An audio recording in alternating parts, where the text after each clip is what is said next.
So far perang Iran dah berlanjutan lebih kurang sebulan lebih dan awak mungkin sedang tanya soalan yang sama dengan beribu-ribu orang. Patut ke saya tarik duit saya keluar dari pasaran sekarang? Mungkin awak terasa situasi perang ini dah semakin teruk. Portfolio saya pun dah turun 10%. Saya dah takut. Dah sampai masa ke nak keluar? Dan jawapan saya setiap kali adalah tidak. Tapi saya tak nak cakap je tidak, lepas tu tinggalkan awak macam ni. Awak layak mendapat jawapan yang lebih baik dari itu. Jadi, hari ini saya nak terangkan kenapa naluri awak untuk tarik duit keluar walaupun rasa masuk akal sangat sekarang boleh jadi keputusan yang paling mahal dalam hidup awak. Welcome to Sembang Finance.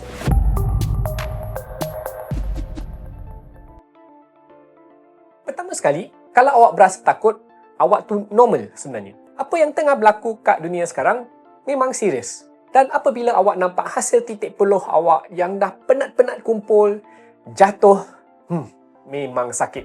Saya faham. Ada sebab kenapa awak rasa macam ni. Ia dipanggil loss aversion. Sebuah kajian famous oleh Kahneman dan Tversky menunjukkan bahawa kesakitan yang awak terasa akibat kehilangan wang adalah lebih kurang 2 kali lebih kuat berbanding keseronokan memperolehi wang walaupun jumlahnya sama. Ini bukan kelemahan. Ini memang cara otak manusia berfungsi. Jadi rasa takut tu memang normal. Persoalannya, apa yang awak nak buat dengan perasaan itu? Okey, inilah yang saya rasa paling menarik, sungguh pun ia agak menyakitkan. Bagi kebanyakan orang, naluri mereka dalam pasaran biasanya salah. Masa awak paling yakin nak keluar dari pasaran, biasanya tu masa yang paling teruk untuk keluar. Biasanya kalau ikut naluri, bila situasi dah selamat, kita keluar. Bila situasinya buruk, kita sembunyi. Dan sebenarnya naluri ini memang berguna dalam konteks yang betul lah. Bila kita berdepan dengan harimau, katakan, memanglah kita lari. Bila ada bahaya, kita sorok. Bila rasa selamat, baru kita keluar.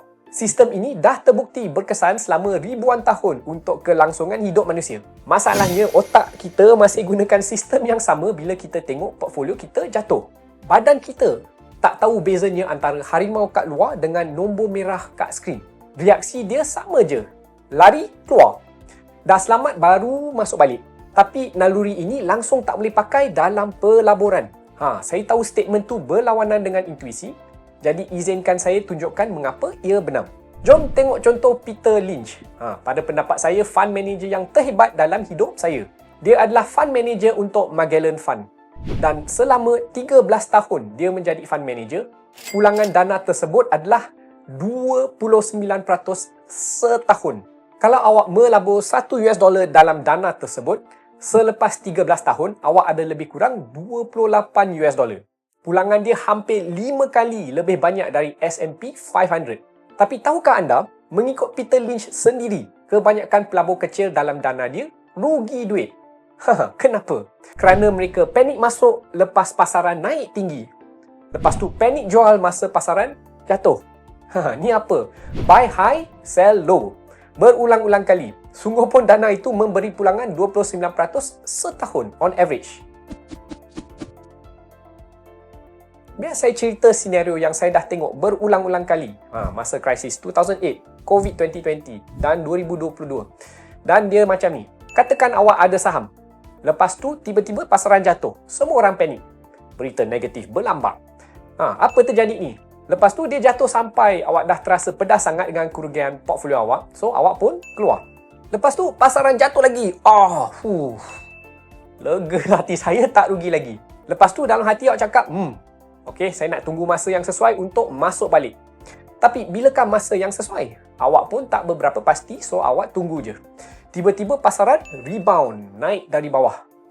Ni mesti tipu punya. Berita masih lagi keluar headline perang sini sana. So awak rasa masih berisiko, so tunggulah. Lepas tu dia naik lagi dan tiba-tiba jatuh. Nasib baik doh. Kau tengok, saya betul. Ni perangkap. Tapi pelik bin ajaib, pasaran dia terus naik. Dan di sinilah berita positif semua mula keluar. Awak pun rasa, maybe situasi ni dah berakhir. So, awak pun beli semula. Dan ya, mungkin lepas ni, market terus naik. Tapi perhatikan apa yang telah berlaku di sini. Awak sell low, buy high. Di sini awak keluar, di sini awak masuk balik. Awak rugi 2 kali. Sekali masa awak keluar, sekali lagi bila awak nak masuk balik. Dan saya berani kata kebanyakan pelabur biasa akan cari sebab untuk justify keputusan mereka tu betul. Sebab sepanjang masa tu mereka terasa tenang. Tanpa sedar yang perasaan tenang itulah yang menyebabkan mereka terus rugi duit. Sekarang saya dah boleh agak apa yang awak tengah fikir. Awak nak suruh saya abaikan semua naluri saya ke? Tidak. Naluri awak bukan musuh awak. Perasaan tak selesa yang awak rasai sekarang sebenarnya maklumat yang berguna. Ia memberitahu awak apakah tahap risiko yang awak betul-betul mampu tanggung. Masalahnya bukan pasaran. Masalahnya bila awak bertindak atas perasaan itu masa tengah krisis, tanpa ada plan. Itulah masalahnya. Naluri awak paling berguna sebelum krisis berlaku, masa awak tenang, masa fikiran awak jernih. Itulah masanya awak bina plan. Penawar kepada situasi ini sebenarnya senang saja. Jawapannya adalah untuk bina plan sebelum panik itu datang. Plan pelaburan yang baik bukan dibina untuk masa yang senang. Ia dibina untuk masa yang susah macam ini. Peperangan, kejutan ekonomi, saat-saat di mana semuanya kelihatan macam nak jahanam. Semua ini adalah kepastian. Cuma kita tak tahu bila ia akan datang. Plan pelaburan yang baik akan ambil kira semua tu. So, bagaimana kita nak bina plan tersebut? Okey, jom saya bagi awak 5 prinsip praktikal yang awak boleh guna sekarang. Nombor 1, ketahui had awak. Maksudnya, awak boleh tahan berapa peratus kejatuhan sebelum mental awak mula merosot. 10%? 20%? Cuba fikir baik-baik. Setengah orang kata, saya tak kisah kalau jatuh 30% saya okey je. Tapi kalau awak ada 1 juta, 30% adalah RM300,000. Semua ini boleh hilang dalam tempoh 1 atau 2 minggu. Awak mampu tak tanggung kejutan mental seperti ini? So, awak duduk seketika, fikir kejap apa angka ni. Nombor 2, padankan pelaburan awak dengan jangka masa, bukan emosi.